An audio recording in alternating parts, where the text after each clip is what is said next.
Eu que agradeço e tenho o maior prazer em trabalhar junto com o Instituto, porque já estivemos juntos em outros momentos, em curso e tal, e assim, é uma alegria enorme. Então, o agradecimento vai a você pela ideia inicial, ao Padre Rodrigo, a Fran também, que está sempre aqui por perto e com esse carinho, essa disposição e disponibilidade. Então, assim, eu amei a ideia e eu espero assim que o que a gente falar hoje venha trazer para vocês curiosidade mesmo e que vocês tenham o interesse de ir atrás, não tem uma ideia assim de eu apresentar nada muito dogmático da minha parte, mas é um pouco a ideia de compartilhar com vocês algumas ideias e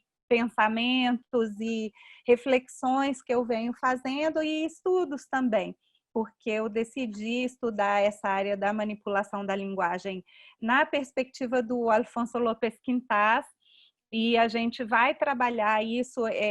A minha paróquia, a Nossa Senhora de Guadalupe, que quem toma conta da nossa paróquia são os padres legionários, então eu tenho uma proximidade muito grande com vários deles, né? E assim, a gente tem um grupo de pessoas do Reino Christi e eu participo junto porque eu tenho paixão assim pelo movimento, acho fantástico. E a gente estuda a inteligência criativa do Alfonso López Quintas e ele aborda com muita clareza essa temática da manipulação da linguagem. E eu vejo que a nossa realidade atual é muito marcada por manipulação. Então, a minha ideia é apresentar para vocês alguns fundamentos e algumas percepções que eu tenho, algumas ideias que são distorcidas e que acabam por fazer com que a gente caia em ser manipulado. E depois, por último, aí também vou apresentar o que é a manipulação, o que é o relativismo. E então eu espero que não fique assim uma coisa muito chata. Estou vendo, não sei se tem outras pessoas jovens como a Helena, tem jovens de outras idades, mas espero que seja agradável, mas que pelo menos traga para vocês. No final eu quero trazer alguns exemplos dessa realidade da manipulação e que a gente às vezes não percebe, e como é importante a gente se ligar, né? Então, a ideia é trabalhar a correlação entre o relativismo e a manipulação da linguagem, e a gente, como católico, como que se insere nessa realidade, né? Então, a gente vai falar, inclusive, da realidade do analfabetismo funcional e de como isso colabora para uma dimensão maior do relativismo, e que isso também colabora, infelizmente, para uma manipulação muito grande das mentes e principalmente da juventude, porque não está ainda ligada em certos conceitos, ainda não aprendeu certas coisas, não viu na escola, não viu em casa, não viu na realidade isso acontecer. Então, um dos fundamentos daquilo em que eu acredito é que realmente, assim, desde que eu comecei a estudar o Alfonso López Quintas, eu quero aprender a pensar com rigor. E pensar com rigor é a gente fazer justiça à realidade, bem grosso modo, né? Fazer justiça à realidade significa a gente tratar a verdade como aquilo que é. A verdade como um conceito que é simplesmente absoluto. A gente não tem verdade relativa, a gente tem diferentes interpretações da realidade. Agora, a verdade é o que é. E então, entender isso e entender outros conceitos que às vezes são apresentados para a gente de uma forma absoluta e que são conceitos relativos, por exemplo, como o conceito de liberdade, né? Então, o pensar com rigor, por que o conceito de liberdade é relativo? Eu não posso ser livre para fazer o que eu quiser, porque eu tenho até limitações corporais, eu tenho limitações próprias minhas, tem a limitação que está no outro, né? Então, em tese, eu tudo posso, mas, quer dizer, eu posso tudo, mas nem tudo me convém. Então, a minha liberdade é limitada, né? E a gente hoje tem uma percepção de que não, eu tenho que ser livre para ser e fazer o que eu quiser. Então, todas essas coisas são fruto de um empobrecimento da nossa visão de mundo, da nossa percepção da realidade, porque a gente perdeu referência. E isso, então, é um prato cheio para os manipuladores. E é por isso, então, que eu tenho me preocupado com isso e quero mostrar isso para os meus filhos, e acho que a juventude precisa estar ciente, né? Um dos elementos que compõem essa visão relativista de mundo, sobre a qual eu vou falar um pouquinho mais tarde, é uma distorção de uma percepção que é muito cara a nós católicos, é muito importante para nós, mas que, ao mesmo tempo, quando ela é distorcida, ela oferece um problema muito sério. E hoje a gente vive uma distorção muito grande disso, que é a ideia de que a gente precisa aceitar as pessoas de outras religiões na sua religiosidade, aceitar a religiosidade delas sem julgamento, porque em toda religião existe uma semente do verbo. E sim, de fato, o próprio Papa Paulo VI falou na declaração Nostra Aetate, de 65, ali, por ocasião ainda do Vaticano II. Ele disse, eu vou até ler aqui para vocês, porque é uma coisa importante. A Igreja Católica nada rejeita do que nessas religiões, em outras religiões, em especial religiões atreladas a uma perspectiva cristã de mundo, né? O que nessas religiões existe de verdadeiro e santo. A Igreja olha com sincero respeito esses modos de agir e viver, preceitos e doutrinas, que, embora se afastem em muitos pontos daquele que nós mesmos católicos seguimos, né, não refletem exatamente a nossa fé, mas em alguma medida refletem algum raio de verdade que ilumina todos os homens, né? Então, como nós, seres humanos, temos na nossa natureza a busca da verdade, quando você enxerga esses raios de verdade que existem em outras manifestações religiosas, você, então, compreende que é necessário identificar isso e saber, né, o que é o correto, o que é o incorreto, fazer um discernimento, né? E aí o São João Paulo II foi que falou que ele tentou retomar uma ideia de antigos padres da igreja de que realmente existem sementes do verbo. O verbo quer dizer o verbo divino em outras religiões. Porque, de uma forma ou de outra, o Espírito Santo sopra onde ele quer. Então, ele pode estar presente nas autênticas expressões de oração, na prática do bem, do fazer o bem, na resposta afirmativa, proativa, positiva ao convite de Deus, e fundamentalmente na receptividade da ideia não só da ideia, mas da realidade de Cristo, Salvador do mundo, né? E que a gente só encontra a salvação em Cristo. Então, essas sementes do verbo podem existir em outras crenças, só que aí o que acontece? Vem uma pressão para que nós, católicos, aceitemos tudo como correto, bom, adequado, justo, belo, verdadeiro, e não é por aí. A gente não pode prescindir da missão de evangelizar. Então, a gente entende que as outras pessoas têm outra crença, mas não significa que a gente vá relativizar na realidade de que Cristo é o único que salva.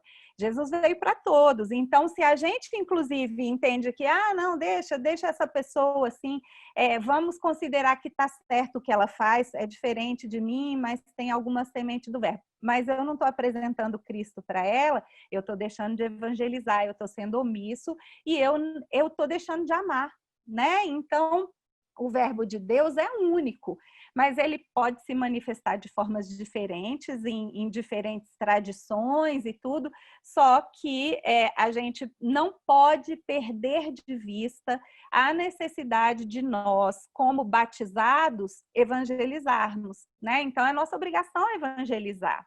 A gente é profeta, sacerdote e rei pelo batismo, né? Então, parte da nossa missão uma parte fundamental do chamado de Deus para nós é justamente evangelizar, que é fundamentalmente mostrar a boa nova de Cristo.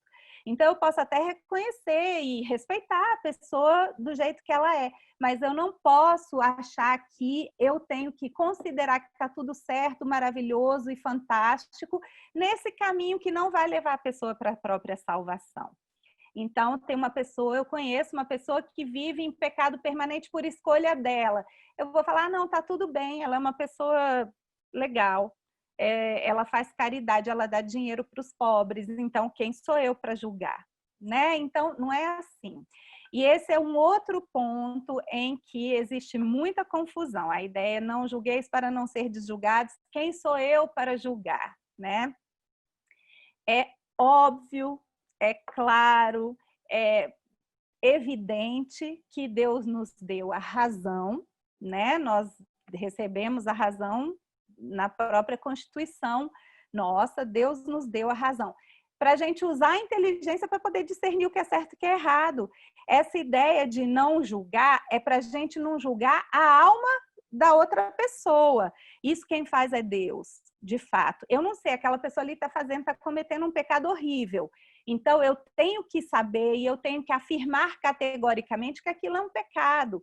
Agora, eu não sei, dentro dessa pessoa, quantas vezes ela lutou contra esse pecado. Eu não sei como é que é a relação dela com Deus, então eu não vou julgar a pessoa, apesar de que eu necessariamente tenho que julgar aquela ação como certa ou errada, como justa ou injusta, porque senão a gente perde referência, a gente perde parâmetro. Então, essa ideia, você não pode julgar essa pessoa, não é a sua religião, não fala que você não pode julgar? Ok, fala que eu não posso julgar a pessoa. Agora, eu posso odiar o pecado? Eu posso não, eu tenho que odiar o pecado dessa pessoa. Então, para saber o que é pecado, eu tenho que julgar, eu tenho que saber o que é certo e o que é errado.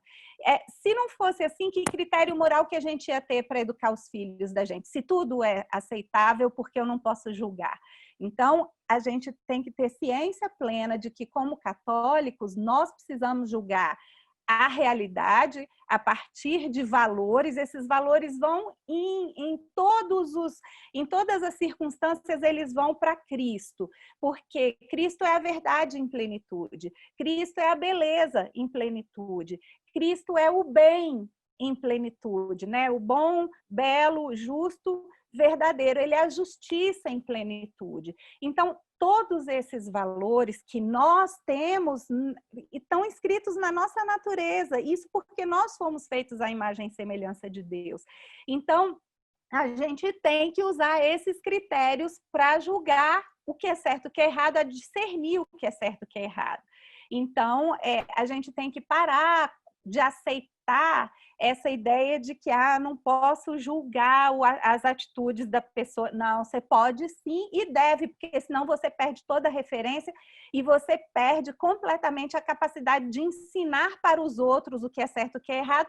Ensinar, no caso dos nossos filhos e outras pessoas que aprendem conosco, que aprendem com exemplo, né? E aprendem com a nossa vida. A nossa vida é muitas vezes o evangelho que muita gente vai ler. Então, eu simplesmente entendendo que está tudo certo e tudo é aceitável, eu perco a referência. Então, eu perco o que é o cerne, que é aquilo que me leva a Cristo. Então, não posso nem permitir isso para mim e nem achar que está tudo ótimo e fantástico se essa outra pessoa vai seguir num outro caminho que não leva a Cristo. Não, eu como cristão, eu sou chamado a amar o próximo. E amar o próximo é mostrar para ele também o caminho da salvação, né? Então, se você relativiza, você acaba se tornando até indiferente às pessoas que te cercam e fica indiferente porque está tudo bem, qualquer coisa serve. Então, você não contribui para a salvação desse irmão. Eu super recomendo que vocês vejam uma catequese de Dom Henrique Soares sobre a ascese. E é uma catequese maravilhosa, tem várias partes, está disponível na internet em vários sites diferentes, assim, no YouTube. E ele falando um pouco do que é essa ascese, que é basicamente o exercitar-se no caminho da salvação, né? Em outras palavras, traduzindo de uma forma pobre, né? O que ele diz. ele fala sobre essa questão do julgamento. Ele fala, olha, na guerra, por exemplo, Deus luta comigo, mas ele provavelmente está lutando lá com o meu inimigo também. Então, eu preciso reconhecer que Deus ama aquele meu inimigo do mesmo jeito que ele me ama. Né? Então, eu tenho que me reconhecer pecador. A gente não pode ser implacável com o outro ser humano, porque ele também é filho de Deus. Eu até esses dias estava comentando com umas amigas que tem uma pessoa pública que me incomoda, assim, cujas ideias eu odeio. Eu odeio as ideias dessa pessoa. É um termo mais próximo que eu posso chegar à realidade. Eu detesto tudo que essa pessoa fala, mas eu decidi que eu vou rezar pela conversão dessa pessoa, porque eu acho que, assim, é o mínimo que eu posso fazer. Se essa pessoa se converter pela graça de Deus, será maravilhoso e fantástico, e ela vai induzir muito menos pessoas ao erro. Então, é um pouco essa ideia. Eu sei que Deus ama essa pessoa, sei lá se ela não vai me preceder no céu. Com a graça de Deus, eu vou para o céu. Mas quem sabe essa pessoa me precede, eu não sei da realidade dela. Agora, as ações, as ideias, tudo que ela proclama é coisa que me dá nojo.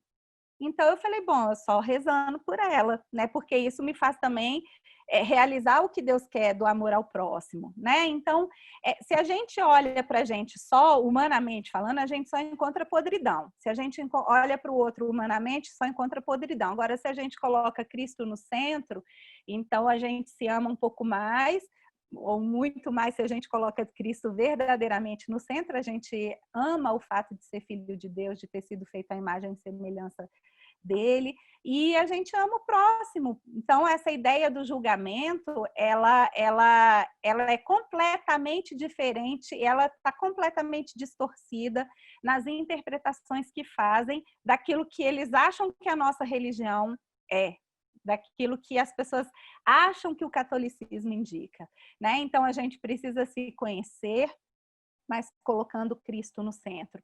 Precisa entender que o outro é filho de Deus e amado por Deus tanto quanto a gente. E aí a gente vai purificando o coração e o Dom Henrique fala lindamente, ele fala assim, quando a gente purifica o coração, a gente consegue ver Deus em tudo e em todos, porque a gente vê como Deus vê. Então é por isso que Jesus fala, bem-aventurados os puros de coração, porque verão a Deus, né? Então eu acho essa catequese maravilhosa nessa perspectiva de como é importante a gente colocar Deus no centro, a gente deixar de ser Deus da própria vida para fazer o julgamento da realidade e não o julgamento daquele meu irmão, né? Então, eu preciso me converter e também rezar pela conversão do outro. Por isso que todo católico respeita sinceramente os indivíduos que professam outras religiões, mas a gente não pode relativizar no fundamento, naquilo que é a nossa essência, que é Cristo, o único mediador e salvador do gênero humano. Então, a gente não pode deixar o ardor evangélico, o ardor missionário, né? O nosso contato com as sementes de verbo que existem em outras religiões tem que fazer a gente se voltar também para um aprofundamento da nossa doutrina, da nossa fé e dos ensinamentos que a igreja nos faz, né? Então, e de preferência a gente abrir esse caminho também para o outro, né? E é isso que o relativismo vai minando. Então, por que a gente tem que falar do relativismo, né? Ainda um dia antes de ser eleito Papa, o cardeal, então, na época, Joseph Ratzinger, mostrou como a gente está vivendo um tempo de banalização do mal. Numa homilia, ele dizia que assim, a gente está vivendo um tempo, ele não fala exatamente isso, mas eu vou parafrasear e acrescentar algumas coisas. Os tempos em que a gente está vivendo são tempos sem Deus. Então, é como se você dissesse, só vale o pensamento científico, o que é religioso não vale. A argumentação religiosa não vale, mas a argumentação religiosa só quando é católica, porque, na verdade, a argumentação religiosa muçulmana tem que valer, você tem que aceitar a lei da Sharia. Em várias cidades da Alemanha, por exemplo, na Alemanha agora as pessoas estão sendo instadas em alguns locais a não usar biquíni para não ofender os muçulmanos. Então, assim, basicamente, essa nossa tolerância à diversidade acabou se transformando numa coisa não muito boa, que a gente vai falar um pouquinho mais sobre isso, mas que é fruto desse relativismo, né? Então, assim, a gente, se não encontra Cristo, não encontra a verdade, não encontra a misericórdia de Deus. Então, a gente acaba, se a gente perde essa referência de Cristo, qualquer argumento pode mexer com a nossa fé. Então, vamos imaginar, isso daí para os jovens já devem ter ouvido isso muitas vezes. Uma pessoa que se diz cristã falando o seguinte: eu sou contra o aborto, mas se a pessoa quiser, ela faz, porque eu não posso me meter na vida da pessoa. Eu não posso decidir pela pessoa. Eu não posso ficar impondo o meu ponto de vista. Olha o perigo que isso gera. Na verdade, ninguém está falando de você impor, ninguém está falando de você impor sua doutrina. Agora, a gente está falando de um critério que é vida. Quer dizer, se você abrir essa possibilidade do aborto, você abre a possibilidade para qualquer outra coisa. Porque agora, quem é indesejado é o bebê no ventre da mãe, mas você tem também os velhinhos que começam a dar muito trabalho. Então, vamos matar, porque eles estão dando trabalho, né? Então, assim, quando já está incomodando demais, como aquele bebê no ventre incomoda, entre aspas, né? Aquela mulher, vamos eliminar. Então, você vai dessensibilizando as pessoas com esse tipo de argumentação. A vida é preciosa, não importa se é uma vida... Porque a gente fala assim, aquilo ali é um amontoado de células, mas, querida, você foi um amontoado de células também, isso é uma etapa da sua vida. Assim como a idade adulta é uma etapa da vida, a adolescência é uma etapa da vida, a velhice é uma etapa da vida. Então, como é que a gente vai relativizar numa coisa dessas? Percebe como esses argumentos vão entrando de maneira subliminar e vão fazendo com que a gente acabe professando uma coisa que é o contrário daquilo em que a gente acredita. Então, o Bento XVI falava que nessa homilia, que o mundo está sendo varrido por uns ventos de doutrina, umas ideias, umas ideologias, umas modas de pensamento que não estavam conduzindo o povo de Deus para uma coisa boa. Aí ele citou vários, do marxismo ao liberalismo, a libertinagem, o coletivismo radical, o ateísmo, o misticismo religioso, o agnosticismo, sincretismo, foi citando uma série de coisas. Então, ok, a gente precisa ser tolerante, mas qual é o limite da tolerância? A gente vai perder o que é o nosso centro, vai perder a nossa essência? E aí, hoje em dia, a gente tem uma pressão que é de organizações internacionais, você tem uma pressão internacional em prol do multiculturalismo. Porque o que é o multiculturalismo? Você tem uma cultura que a gente fala que é a mainstream, é aquela cultura predominante num determinado local, numa determinada sociedade. Aí você, então, está nessa realidade e outras culturas que vão chegando ali, você, pelo multiculturalismo, você tem a obrigação de aceitar, de valorizar essas diferentes identidades, não deixar que elas morram. Você vê como é um termo bonito? E você falar de respeito à cultura do outro, né? Só que aí o que acontece? Esse movimento foi levando a uma distorção que é a seguinte: o relativismo cultural. Por essa perspectiva, você não pode julgar outras culturas. Porque, óbvio, você tem que ir pelo multiculturalismo. Então, você só pode, aquela cultura só pode ser julgada a partir dos parâmetros dela mesma. Então, os símbolos, os valores, os ritos, as regras, tudo isso, você que é de outra cultura, você está proibido de julgar, porque aí você está sendo dogmático, você está sendo etnocêntrico, né? Isso tudo são palavras que vão carregadas aí de uma conotação negativa, porque eles querem incutir na cabeça das pessoas que isso tem que ser aceito.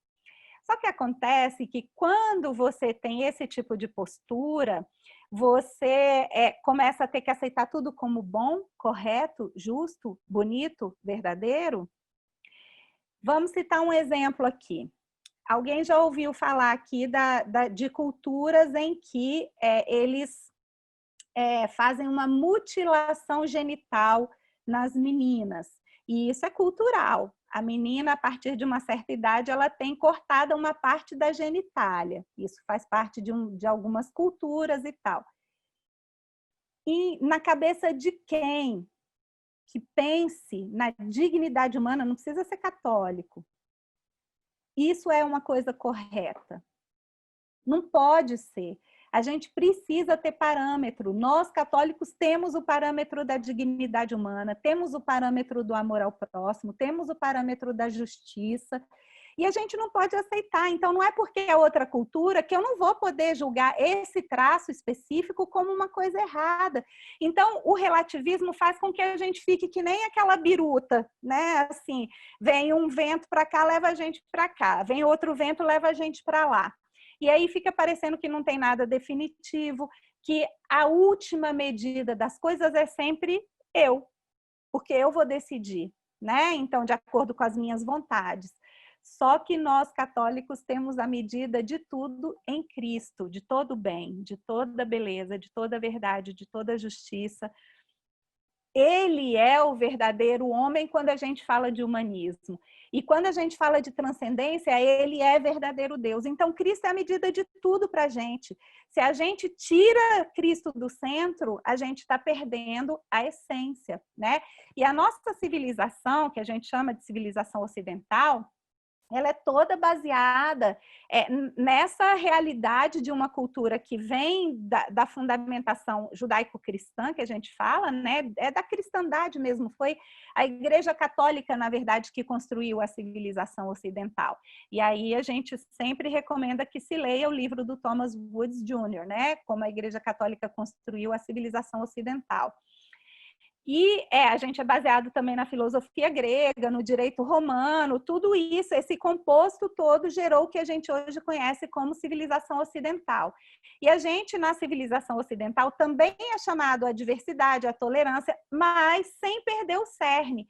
O que aconteceu depois do iluminismo foi que a gente foi perdendo o cerne, a gente tirou Deus da jogada e começou a ter como centro só o ser humano, né? Então, esses valores e virtudes que são característicos da civilização ocidental, mas que, na verdade, eles não foram criados pelo cristianismo, né? Eles existem na natureza humana, eles estão impressos na natureza humana porque Deus assim nos criou. Então, valores fundamentais são o que nos caracteriza justamente como seres humanos. E a nossa plena realização como seres humanos passa pela solidificação desses valores em virtudes, que são as formas de agir a partir dos valores, né? Então, a gente pode entender, por exemplo, que uma pessoa tem a fé na humanidade, ela não é uma pessoa religiosa, eu creio na humanidade. Uma pessoa ateia, ela pode fazer atos de caridade, só que a gente tem a plenitude da fé quando a gente trata da fé em Cristo, né? A gente tem a plenitude da caridade quando a gente fala na caridade a partir de Cristo. Então, a caridade, quando ela é simplesmente chegar ali e dar um dinheiro, ela pode ter uma função, ela tem uma função social, mas ela se perde quando ela deixa de ter o cerne no amor ao próximo, né? Então, a gente está perdendo hoje em dia a alma do Ocidente, que é justamente o cristianismo. Quem falou isso foi o Christopher Dawson. E esse relativismo destrói essa alma, porque a gente, aceitando qualquer coisa, a gente deixa a busca da verdade de lado, né? E aí a gente vai deixando que os valores vão se diluindo nesse relativismo do tudo pode, né? O Papa Francisco, nessa encíclica recente, Fratelli Tutti, ele faz um estímulo à fraternidade e à amizade social, com a gente tendo um coração sem fronteiras, né? Superando distâncias. Ele quer esse acolhimento, essa amizade, mas ele cita como exemplo São Francisco, e São Francisco fazia tudo isso sem negar a própria essência, sem negar a sua identidade. Ele não ia impondo doutrina católica, mas ele nunca deixou de ser católico. Então, a gente parte das nossas convicções cristãs para abrir o diálogo com as pessoas de boa vontade, né? E aí, então, já passando aqui para a última parte, digamos, teórica, para a gente depois chegar nos exemplos, o Papa Francisco também fala de uma colonização cultural, né? Ela acaba dissolvendo a consciência histórica dos povos e o empenho pela justiça por meio da manipulação. E aí ele fala a manipulação do sentido das grandes palavras. Ele cita grandes palavras como democracia, liberdade, justiça, unidade. E o Papa Francisco faz um alerta de que essas palavras foram manipuladas e desfiguradas, e acaba com isso que a gente tem essas palavras como instrumento de domínio, porque elas ficam vazias, e aí quem quer manipular vai pôr o sentido que quiser, né? Então, por isso a gente vai falar da questão da linguagem e como que a gente tem que atentar para as formas de manipulação por meio da linguagem. E aí eu trago para vocês, então, a ideia do Alfonso López Quintas. Ele fala de palavras talismã. São essas grandes palavras do Papa Francisco, né? São aqueles termos bonitos, né? Se a gente for pensar bem, quando a gente sai falando assim, eu defendo a democracia, você já pensou o que é democracia? Que democracia é essa que você defende? Que conceito de democracia? Do que você está falando? Né? Então, são palavras que são carregadas de prestígio, mas assim, parece que elas já se impõem pelo simples fato de serem emitidas, né? Você fala de liberdade, independência, autonomia, democracia, mas às vezes o sentido é completamente vazio. A ideia de liberdade que as pessoas estão falando é uma ideia de libertinagem, não é liberdade, na verdade. O que é a liberdade? É a sua capacidade de escolher entre opções que são apresentadas a você, mas com uma meta. Porque se você não tem uma meta, se você não tem onde chegar, qual é a razão de você ter que escolher? Então, é preciso a gente ter uma meta autêntica, a gente tem que ter um ideal autêntico para a gente ser realmente livre. Sem um ideal autêntico, a gente não é. A gente pode ser libertino, a gente pode estar naquela de fazer o que a gente quiser, mas isso não nos torna livres. Então, às vezes, as pessoas falam de liberdade assim, né? Como, nossa, um conceito, como que você é contra a liberdade? Se você... Ninguém está sendo contra, mas, na verdade, eu quero que você me explique o que você entende por liberdade. A gente cai na manipulação quando a gente não está ligado nessas coisas. Então, manipular para o Alfonso López Quintas significa rebaixar. É uma coisa ilegítima, é uma injustiça. Por quê? Porque você acaba transformando num objeto, manipular, você só é uma realidade, você só lida com realidades de nível mais básico. A gente teria que conversar especificamente sobre a teoria dos níveis do Alfonso López Quintas. Mas a gente pega só o exemplo. Você tem um ser humano, que é uma realidade ambiental, é uma realidade de encontro que fornece um monte de possibilidades, uma riqueza para você trocar. Se você pega essa pessoa e você manipula, você está reduzindo essa pessoa a um objeto. Então, a manipulação é uma redução, é uma forma de você reduzir essa pessoa de nível. O nível que ela deveria ter, que é um nível de encontro, de possibilidades, de riqueza, de respeito, você bota lá para baixo como se ela fosse um objeto que você manipula, que você leva para cima e para baixo. E a linguagem é um dos instrumentos para manipular. Então, a linguagem é importante porque, claro, ela é, inclusive, uma das coisas que revelam a nossa humanidade.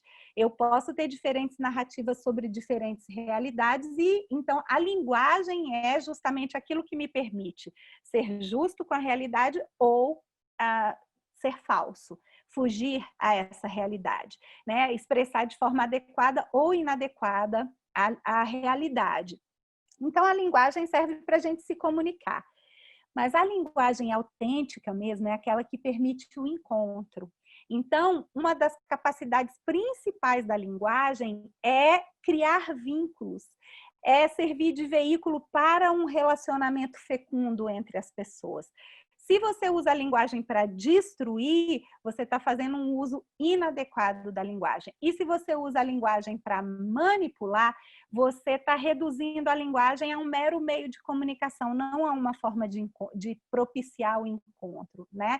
Então, se você manipula, você não promove a criatividade, você tem aí um instrumento de servidão, né? E quando a gente é vítima da manipulação, a gente acaba sendo induzido a erro, a gente não consegue nem sentir, nem pensar de forma autônoma, a gente não é livre, né? A gente é privado do veículo de criatividade que é a linguagem autêntica, dita com amor, com vontade criadora, porque a linguagem manipuladora não é nada disso.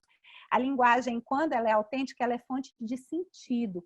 Ela permite que a gente se relacione com as outras pessoas de modo criador, né? Então, se a gente permite que...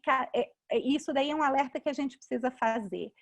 A nossa juventude está com um vocabulário empobrecido.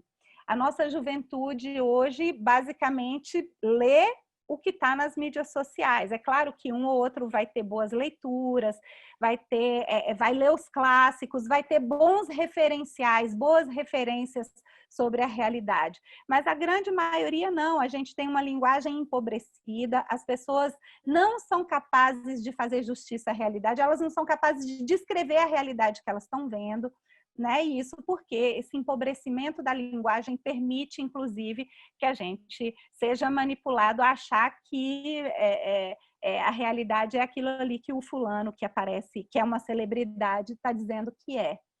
E aí, então, a gente chega no problema do analfabetismo funcional. O analfabetismo funcional é quando, basicamente, a pessoa sabe juntar as letras e formar as palavras, mas ela não consegue fazer sentido naquilo que ela está lendo, né? A gente não compreende com isso nem a função, nem as capacidades da linguagem. Então, a gente não consegue lidar com aquela palavra, conectando essa palavra com possíveis significados naquela realidade e com a realidade a qual ela se refere. Então, isso nos aprisiona. Se a gente não é capaz de entender a realidade, tornar essa realidade uma coisa passível de explicação ou de mostrar para outras pessoas, nesse ponto o que acontece? A gente fica manipulável, a gente não sabe explicar a realidade, a gente não tem referencial para explicar a realidade, a gente não sabe as palavras, a gente não leu aquele livro lá do século XIX que contava uma história que me mostrava que, nossa, mas isso aí parece o que a gente está vivendo hoje, né? Então, a gente perde referência e a gente acaba caindo na manipulação. Então, eu vou dar breves exemplos aqui. Vou falar de um conceito aqui que é super manipulado hoje em dia e isso tem consequências as mais nefastas, né? É o conceito de família, né? Isso que a gente entende como o que é família, né? A realidade do homem e da mulher que se juntam, se casam e vão ter filhos. E aí, então, o que acontece? A gente começou a ter, uma vez que você vai tirando Deus da equação, você vai também raciocinando com base em referenciais meramente humanos, né? E aí você tem, porque a família é a base das relações de opressão, porque na família você tem o pai que oprime a mulher e os filhos e tal. Você começa com esse discurso e você começa a atrelar a família ao Estado, quando na verdade, então assim, família é aquilo que o Estado permite que seja família. A instituição da família precede a existência do Estado. E tem um livro muito interessante que se chama A Virtude do Nacionalismo, de um autor que se chama Yoram Hazony. Ele fala exatamente dessa realidade, ele está falando de nacionalismo, mas ele fala que a ideia de família precede, ela é muito anterior à criação do Estado. Não é o Estado que determina o que é uma família, a família existiu antes de existir Estado. Então, você teve famílias que estão conectadas para ele, o conceito fundamental, o conceito de lealdade. Então, as famílias se conectam pela lealdade entre os membros. Depois você tem uma união de famílias que gera os clãs, também conectados pela lealdade. Aí os clãs, a união dos clãs vai gerar tribos, e depois a união das tribos vai gerar as nações.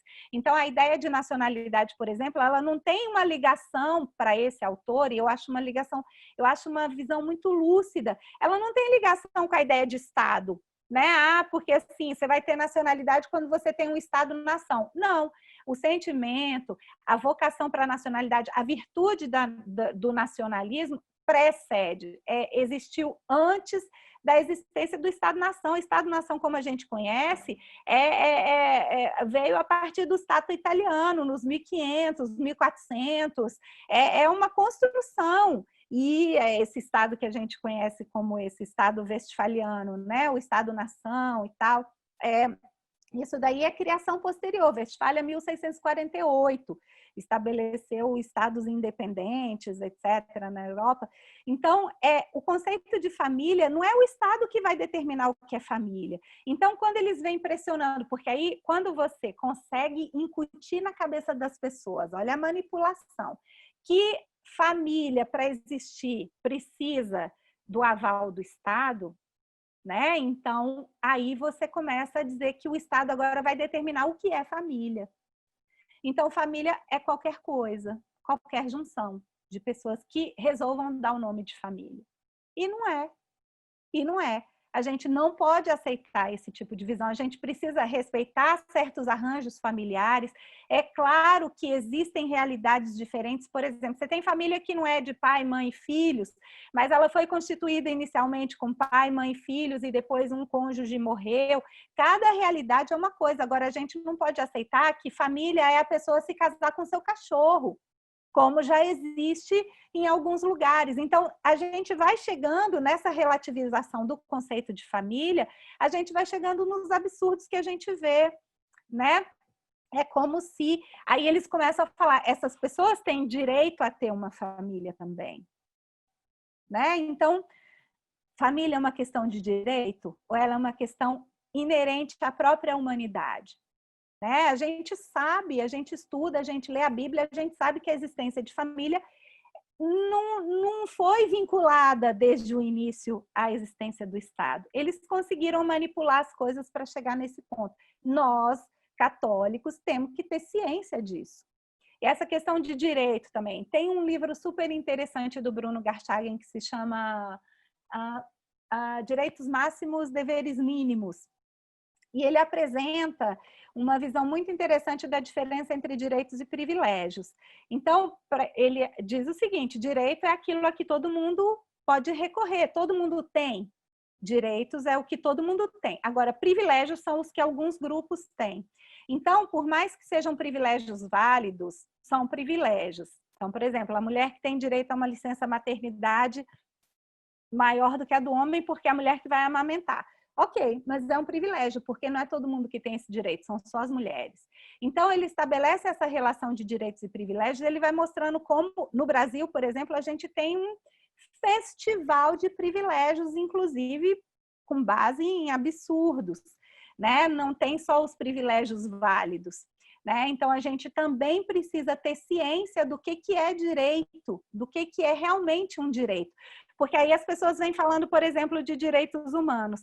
Ah, porque tem que respeitar os direitos humanos. E aí você tem socialista falando em direitos humanos.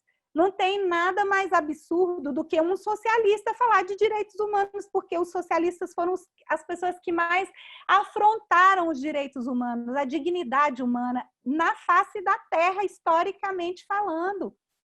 Então, como é que a gente pode conciliar essa ideia de socialismo com direitos humanos? Não cabe na equação. E aí você entra numa loucura, porque assim, existe, por exemplo, na Declaração Universal dos Direitos Humanos, você tem o artigo 18 lá, que é o da liberdade religiosa e liberdade de ostentação de símbolos religiosos, de professar sua fé. E aí você tem, na França, por exemplo, você tem legislação que proíbe o uso de símbolos religiosos. Então, é assim, até onde eles querem, né, que vai determinar o que é direitos humanos.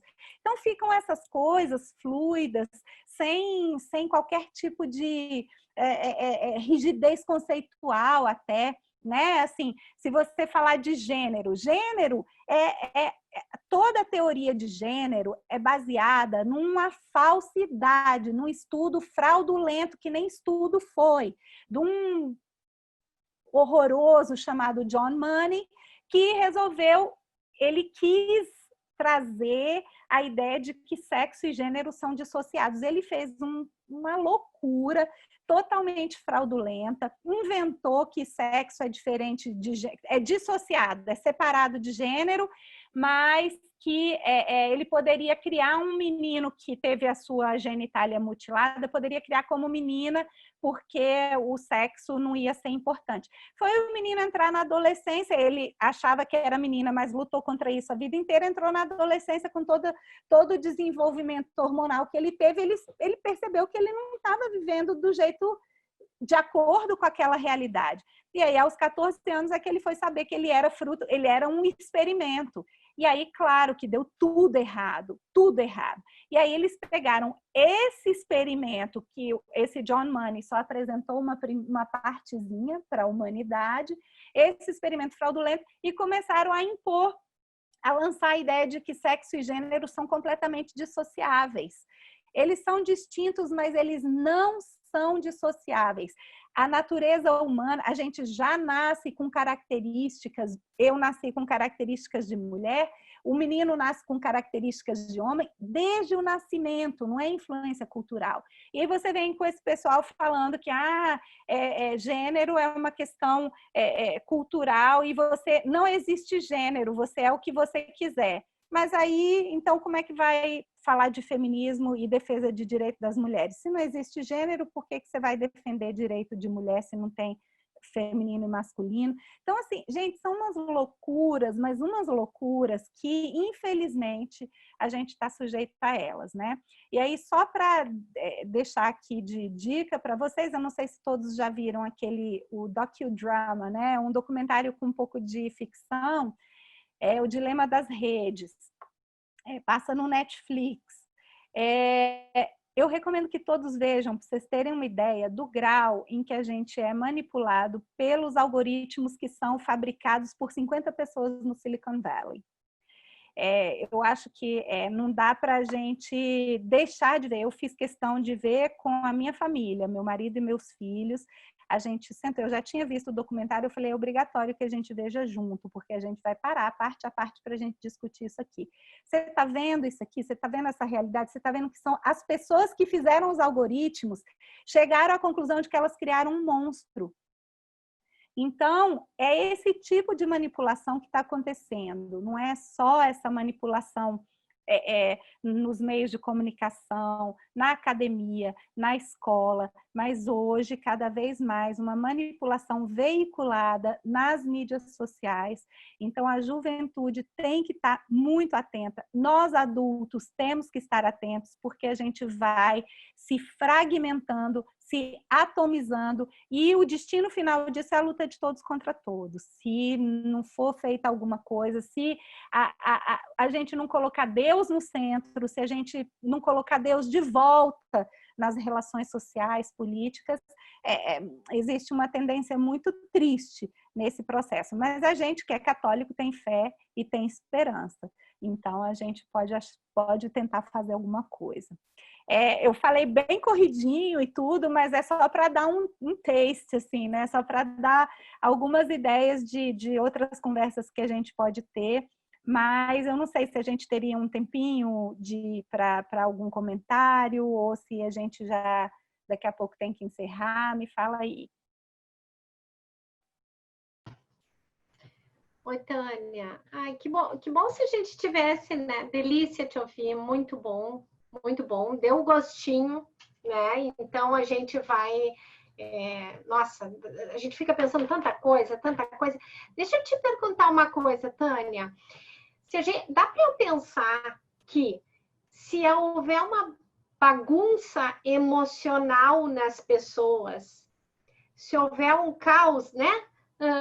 Assim, de que colocado assim como um vestido de uma coisa bem bacana, assim, de liberdade, eu faço o que eu quero, do meu corpo eu faço o que eu quero, do meu dia eu faço o que eu quero, eu tenho um compromisso comigo, com o meu prazer, com as minhas satisfações, com aquilo que me agrada, então eu me relaciono hora que eu quero, e daí também se aquela pessoa não está mais me indo ao encontro do meu prazer, eu também já descarto, passo para outra relação, Isso gera né? Tu tem uma pessoa que ela afetivamente, ela está vazia, gera um nada, né? Um buraco dentro da gente. Eu posso pensar, Tânia, ou não, que alguém assim, com esse vazio de verdadeiros valores mesmo, de um encontro, como fala Lopes Quintas, de verdade, de um encontro de pessoas inteiras ali, que ela não está ali só quando me agrada e para me satisfazer, ela está para um todo, assim, para todos os momentos, com momentos difíceis, momentos fáceis, e que um relacionamento exige renúncia, exige doação, exige entrega, não posso pensar só no meu prazer, enfim.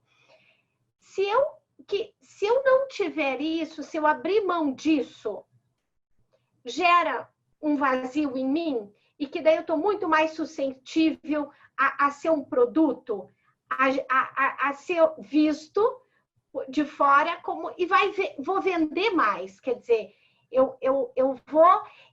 na verdade eu viro um produto muito desejado, mas eu não posso ser um produto bom, é aquele que me serve, né? E eu fico pensando assim, eu preciso estar, e daí então eu não posso ter uma pessoa sólida, com valores, sabendo o que é verdadeiramente verdade, liberdade, o que é verdadeiramente o encontro, o ser humano, né? Eu bagunçado, eu estou aberto eu rendo, né? Eu vendo mais, enfim, tem todo o interesse. Mais ou menos, né? Mais ou menos. É porque, na verdade, o princípio dessa, por exemplo, dessa manipulação no âmbito das mídias sociais é esse: você é o produto. Eles estão vendendo você para os anunciantes, né? Então, mais do que você, eles falam isso com muita clareza. A sua mudança de comportamento é exatamente o produto que eles estão vendendo para os anunciantes deles. Então, eles vão fazendo com que você, mesmo que você mude assim 1 grau no seu comportamento, você já está passando a comprar as coisas que estão anunciando, você já está passando a olhar só o que o feed vai te dando. Então, assim, isso é um dos aspectos, né? A gente se tornando vazio, dizem que a mente vazia é a oficina do dito cujo, né? E é a pura verdade, porque é onde ele vai trabalhar melhor. A nossa mente tem que estar recheada do que são os valores fundamentais. Primeiro de tudo, ela tem que estar cheia de Cristo. Ela tem que estar cheia assim, eu preciso conhecer Jesus para poder amar Jesus, né? E aí, ao amar Jesus, eu tô me encontrando com Ele, me encontrando com Deus e com o outro, nele, né? Então, isso realiza o que o Alfonso Lopes Quintas fala dessa nossa necessidade de encontro. O ser humano é um ser de encontro. Quando a gente se atomiza, a gente vai morrendo por dentro. E aí, essa pessoa que usa as outras pessoas como algo de descarte, ela, primeiro, quando ela é usada, ela também vai se tornando cada vez mais vazia. Mas quando ela usa os outros, ela também não se preenche, porque ela não está tendo um verdadeiro encontro ali, ela não está tendo nenhuma troca. O verdadeiro encontro presume o que ele chama de entreveramento, alguma forma de encontrar ali potencialidades, né? Então, eu tenho que permitir que essa pessoa se mostre para mim, eu tenho que me mostrar de alguma forma para ela, para a gente poder gerar um relacionamento de verdadeiro encontro. Óbvio que isso é o que ele chama de ambitalizar a realidade, né? Mas, assim, não é óbvio que não são todas as realidades que se tornam âmbitos. Tem hora que eu tenho que usar uma coisa, então ali é um objeto para mim e tal, é um uso diferente. Mas com seres humanos, não. Os seres humanos são ambitalizantes, ambitalizáveis. O ser humano, ele já tem uma tendência natural ao encontro. Quando ele se nega isso ou quando alguém nega a essa pessoa isso, é importante a gente buscar o que nos traz a liberdade interior, né? Porque, assim, é óbvio, eu posso estar sendo forçada a não ter encontro porque eu estou presa.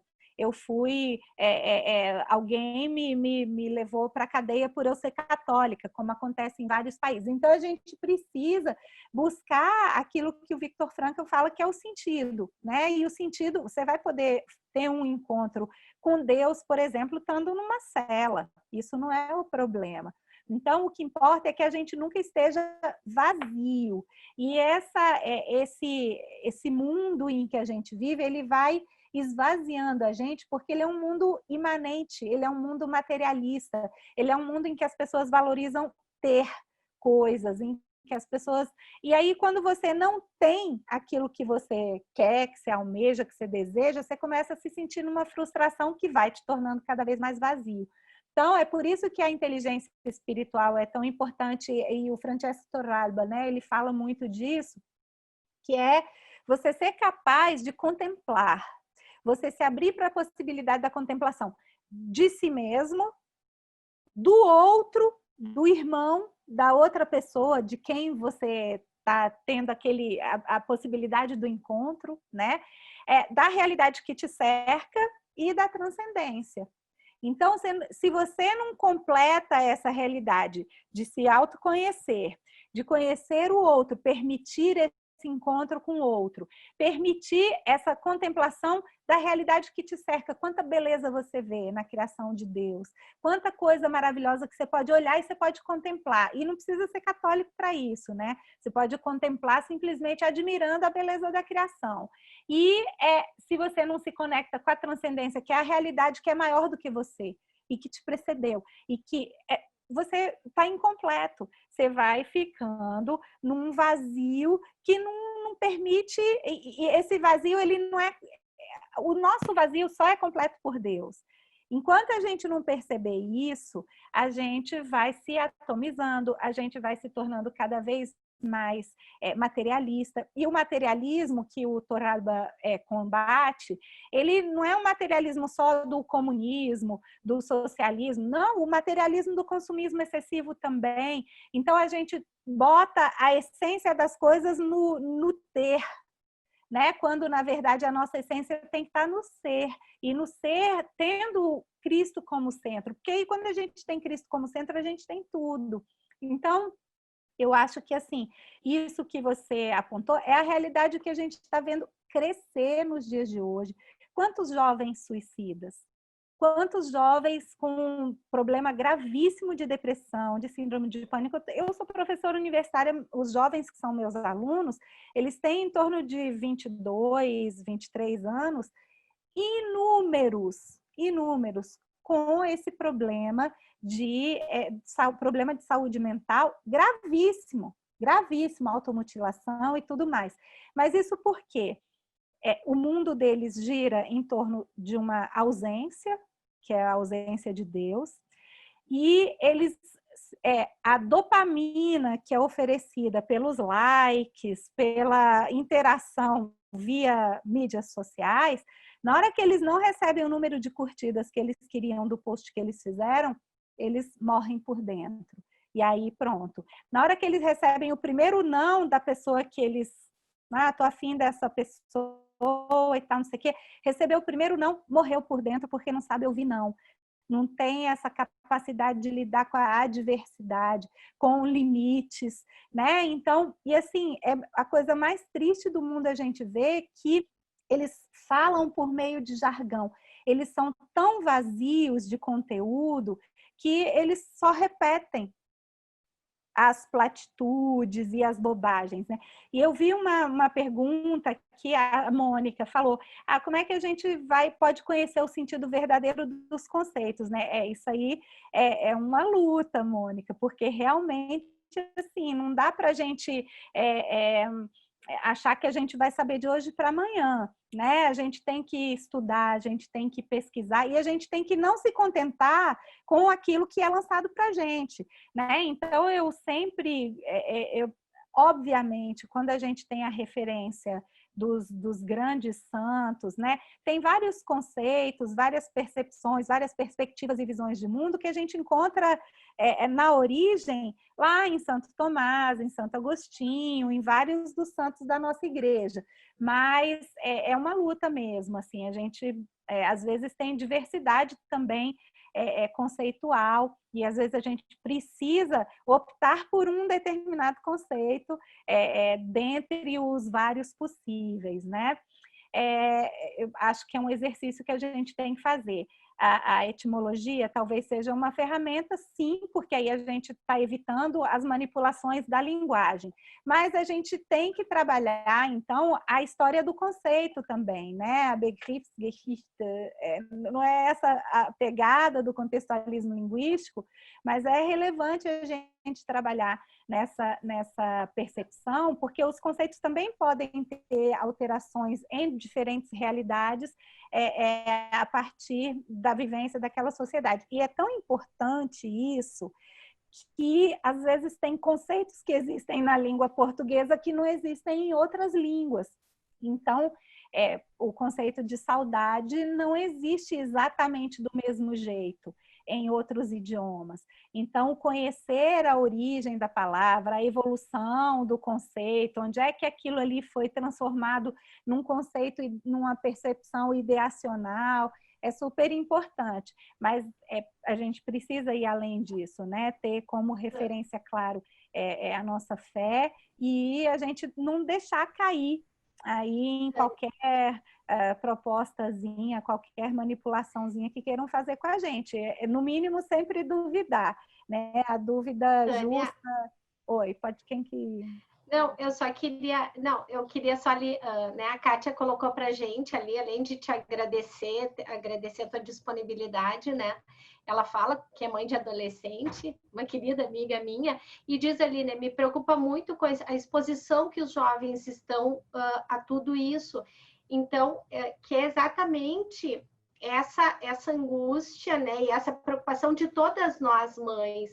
E daí isso só para compartilhar com o grupo de que a gente caminha um pouco mais junto, e isso é um movimento. Esse encontro com a Tânia é nesse sentido. Eu acho que para a gente uma das possibilidades para a gente se fortalecer é a gente pensar junto, é a gente se ouvir, a gente perceber que essa preocupação é uma preocupação de todas nós, mães, pais, enfim, né? E que a gente pode ficar mais forte para fazer esse enfrentamento se a gente compartilhar, se a gente se formar junto, se a gente se encontrar para poder pensar juntas, e juntos os pais também, né? Vamos trazer os pais para essa realidade que está posta, né? Tem mais ali, Tânia, se tu conseguir... O Hernani está falando aqui da questão da manipulação, que é sutil, é sempre bem sutil, porque se a pessoa percebe que está sendo manipulada, ela abre os olhos e ela foge da manipulação. Então, a ideia é que ela não perceba, né?